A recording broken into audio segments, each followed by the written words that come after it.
46-yard attempt. Snap. Kick is up. It's no good! It's no good! He missed it! He missed it! Yes! It seems mighty damn conspicuous that in back-to-back weeks, division rival games have been decided on blocked field goals. Conspiracy theories aside, you have to wonder, have certain special teams in the NFL figured out a field goal blocking glitch? We're experiencing a higher than usual pace of blocked field goals in 2024. In fact, halfway through the season, there have already been 10, and there probably is going to be a lot more. Do these teams know something we don't know? Or is the NFL just scripted? Let's dive deep into that shit, and it's coming up right after this. As a 48-year-old, I do my best to try and stay in shape. I exercise 7 days a week, but I wasn't seeing any progress. It's because my diet was full of junk and calories. That's where Factor comes in with delicious, healthy, fresh, never frozen, chef-crafted, and dietitian-approved meals that are ready to eat in 2 minutes. With popular diet options like keto, protein plus, or veggie, Factor makes meal prep and diets aligned to your goals easy. My new goal is eliminating junk food and refined carbs, and Factor allows me to do that. There are 35 plus meals to choose from every week with over 60 add-on options. All the food is great. And check out these new 100% plant-based cold brew latte protein shakes. Not only do they have 18 grams of protein, but they are also caffeinated. So after this video, head to factor75.com or click the link below and use code 55points to get 50% off your first box plus free shipping. Again, that's factor75.com from the link below and use code 55points and get 50% off your first box plus free shipping. I hope that during the intro, you didn't just take my word for it that 10 blocks halfway through the season was a lot and ask yourself if it was. Well, it is. Last year in 2023, there were only 13 teams to block a kick, and in 2018, only 8 teams blocked a field goal for the entire season. That's significant because in 2017, the year before the league banned line leaping, you know, that shit Troy Polamalu used to do where he would leap over the line like Utrecht, son of Utrecht, and then block the kick like he was avenging his dead family. 4 years prior, in 2013, the NFL rules were again changed to prevent the overloading of one side of the line, which used to work when they put 7 to 8 guys on one side and just outnumbered the kicking team like their name was Piper Perry. Did the rule change reduce block kicks? No, block kicks actually went up from only 11 block kicks in 2013 to 17 in 2014, but the amount of anime shit type blocks was reduced to 0.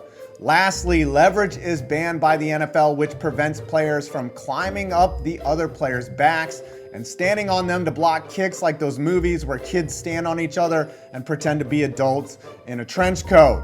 I couldn't find exactly when that rule was changed, but it's been around forever, at least before the 90s, maybe even the 80s. Why am I telling you all of this? Because the NFL has tried everything they can do to reduce the amount of tactics that the defense can use to block kicks, 3 separate times in fact, and has that resulted in fewer block kicks overall? No, in fact, in 2022, the league went bonkers. Bonkers, I tell you, with 22 different teams blocking a kick like they were Oprah handing out cars to her studio audience. And you get a block kick, and you get a block. Ugh. That year was an anomaly, though, and in 2023, the blocks got down to a normal rate with 13 teams blocking a field goal. But it looks like the blocks are creeping back up again. What gives? Is there an actual field goal glitch? So I went through and found every block kick from this season, and I was able to categorize them into 3 different types of blockings. Number 1 is a height block, where the defense simply picks an area they think the ball will go through and they jump as high and as far as they can, extending their arms into the air like they know the answer to a math problem in the 3rd grade. This may be obvious, but teams with the tall personnel can pull this off. In fact, Dean Lowry of the Steelers blocked a Jets field goal, and he is 6'6". That isn't a glitch though. I mean, being tall is a glitch for getting hot chicks apparently, but simply being tall isn't the secret sauce we're looking for. But I will say it is a solid strategy and one that requires practice and execution. But any smart NFL team can put 3 tall guys together and have them jump. The next category is horrific kick, like where the other team's kicker really didn't execute and pulled a Cody Parkey and just shanked that kick right into the fucking line, and the defense was like, okay, thanks little buddy, and everyone laughs at his dumb ass. Like this Dustin Hopkins attempt that was blocked by the Chargers, but was a terrible kick. That's only happened once this year, again on this play. But I think it will happen again before the end of the season, and that's obviously not a glitch in the Matrix, just some kickers suck sometimes. And lastly, this type of block is both mine and your mom's favorite, the penetration block, where instead of someone leaping over the line, they find a hole, giggity, and run through it unabated and right into the path of the kick.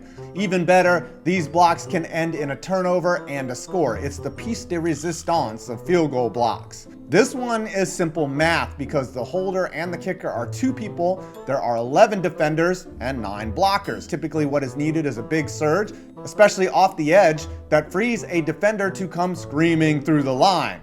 Eventually one should make it through, but there should be enough time to get the kick up. Fun fact, there is no mandated distance for how far back from the line a kick attempt can take place from, only that it is behind the line of scrimmage. The placeholder could line up 15 yards behind the LOS if they wanted to, but the typical distance is 8 yards. Are any of these blocking methods more common or effective than the other? From my limited data set, I would say no, they are about 50-50 in terms of height blocks to penetration. So there is no infinite blocking glitch that these teams have figured out. Except, I want to talk about the Kansas City versus Denver block, where the Chiefs ripped open Brandon Perna's chest and left a cornfield dump where his heart used to be. This block was so egregiously aggressive as the left side of the Denver line was overwhelmed by the Chiefs defense like they were the French in World War II. Their linemen simply fell backwards in a collapse I haven't seen since Blockbuster Video went out of business. It makes me wonder if they were even ready for the play or were somehow tired and just forgot they were playing football. Honestly, I haven't seen an offensive line just get pushed over like that unless you watch the Giants every Sunday. It was, though, an anomaly. This typically does not happen, but also hilarious because, oh my God, Brandon, poor Brandon. Okay, you want a resolution. Here's what I figured out. Defensive special teams aren't doing anything different than they have since 2017, the last time the rules were changed. In fact, they are freaking better at operating under the rules than they ever have. For example, this blocked extra point by Minkah Fitzpatrick was actually incorrectly flagged for leverage. The pattern I am seeing, though, is not how, but when these blocks are occurring. Blocks happen typically before the end of the half or the end of games in crunch time. It seems that in most normal kicks, where there isn't much at stake, the D-line doesn't press that hard as nobody wants to get injured on a run-of-the-mill play in a 3-score game. Just let them kick it, and if their name is Evan McPherson, they might actually miss it. So that's the thing. In crunch time, the defense simply brings more energy, more urgency. They leap higher, they try harder, and they want to block that kick more than Mark Davis wants to have the worst haircut on earth. So in the end, it's more about desire than a glitch of any kind. But man, it sure is entertaining.